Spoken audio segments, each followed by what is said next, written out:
ಕಾಂಪೋಸ್ಟಬಲ್ plastic ಬ್ಯಾಗ್ಗಳ ಬಳಕೆಗೆ ಸರ್ಕಾರ ಅಸ್ತು ಅಂತಿದೆ. ಆದರೆ ಕಾಂಪೋಸ್ಟಬಲ್ ಪ್ಲಾಸ್ಟಿಕ್ ಬ್ಯಾಗ್ಗಳ ಬಳಕೆ ಪರಿಸರಕ್ಕೆ ಹಾನಿಕಾರಕ ಅಂತ ಪರಿಸರ ಹೋರಾಟಗಾರರು ಸರ್ಕಾರದ ವಿರುದ್ಧ ಅಸಮಾಧಾನವನ್ನ ವ್ಯಕ್ತಪಡಿಸ್ತಾ ಇದ್ದಾರೆ. ಸರ್ಕಾರದ ನಡೆ ಖಂಡಿಸಿ ಪರಿಸರ ಹೋರಾಟಗಾರರು ಸುದ್ದಿಗೋಷ್ಠಿಯನ್ನ ನಡೆಸಿ ಕಾಂಪೋಸ್ಟಬಲ್ ಪ್ಲಾಸ್ಟಿಕ್ ಬ್ಯಾಗ್ಗಳನ್ನ ಬಳಸಿದ್ರೆ ಪರಿಸರದ ಮೇಲೆ ವ್ಯತಿರಿಕ್ತ ಪರಿಣಾಮ ಬೀರಿ ಅನಾರೋಗ್ಯಕ್ಕೆ ಕಾರಣವಾಗುತ್ತೆ ಅಂತ ಹೇಳಿದ್ದಾರೆ. ಬಟ್ಟೆ ಚೀಲಗಳು, ಪೇಪರ್ ಬ್ಯಾಗ್, ಸೆಣಬಿನ ಬ್ಯಾಗ್ಗಳಿಗೆ ಉತ್ತೇಜನವನ್ನ ನೀಡಬೇಕು. ಕಾಂಪೋಸ್ಟಬಲ್ ಪ್ಲಾಸ್ಟಿಕ್ ಬ್ಯಾಗ್ಗಳನ್ನ ನಿಷೇಧ ಮಾಡುವವರೆಗೂ ನಾವು ಹೋರಾಟವನ್ನ ಮಾಡ್ತೇವೆ ಅಂತ ಹೇಳಿ ಎಚ್ಚರಿಕೆಯನ್ನ ನೀಡಲಾಗಿದೆ.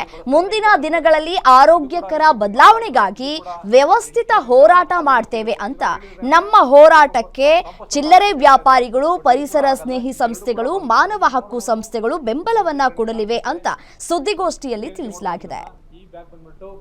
ನಾವಿವತ್ತು ಕರ್ನಾಟಕ ರಾಜ್ಯದಲ್ಲಿ ಸಂಪೂರ್ಣವಾಗಿ ಏನಿವತ್ತು ನಾವು ಈ ಒಂದು ಕಾಂಪೋಸ್ಟಬಲ್ ಅಂತ ಏನು ಕೊಡ್ತಾ ಇದೆ ಸರ್ಕಾರ, ಏನು ಪರ್ಮಿಷನ್ ಕೊಟ್ಟಿದೆ ಪೊಲ್ಯೂಷನ್ ಬೋರ್ಡಿಂದ, ಇದನ್ನ ಬಳಕೆ ಮಾಡಿದ್ರೆ ಏನಾಗುತ್ತೆ, ಈ ಹಿಂದೆ ಬ್ಯಾನ್ ಮಾಡಿ ಕೂಡ ತಯಾರು ಮಾಡಿರೋದ್ರಿಂದ ಏನು ಪ್ರಯೋಜನನೇ ಇಲ್ಲ. ಇದಕ್ಕಿಂತ ಅದೇ ಬೆಟರ್ ಆಗಿತ್ತು. ಯಾಕೆಂದ್ರೆ ಅದನ್ನಾರು ತೊಗೊಂಡೋಗಿ ಕಸಾಯವರು ತೊಗೊಂಡೋಗಿ ಮತ್ತೆ ತೂಕದ ಲೆಕ್ಕ ಮಾರ್ಕೊತಾ ಇದ್ರು, ಅದ್ರಿಗೆ ಲಾಭಾರು ಬರ್ತಾ ಇತ್ತು.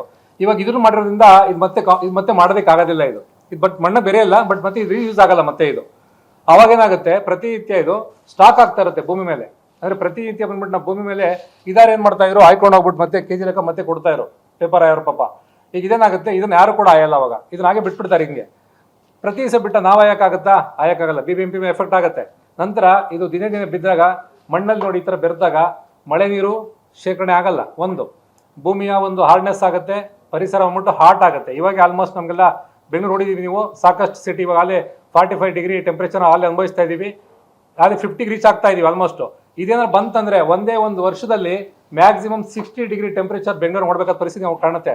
ಹಂಗಾಗಿ ನಾವು ಕೂಡ ನಮ್ಮ ಸಂಸ್ಥೆ ಮುಖಾಂತರ ಜಾಗೃತಿ ಅಭಿಯಾನ ಕಾರ್ಯಕ್ರಮ ಇಟ್ಕೊಂಡಿದ್ದೀವಿ. ನಾವಿವತ್ತು ಕರ್ನಾಟಕ ರಾಜ್ಯದಲ್ಲಿ ಸಂಪೂರ್ಣವಾಗಿ ಏನಿವತ್ತು ನಾವು ಈ ಒಂದು ಕಾಂಪೋಸ್ಟಬಲ್ ಅಂತ ಏನು ಕೊಡ್ತಾ ಇದೆ ಸರ್ಕಾರ,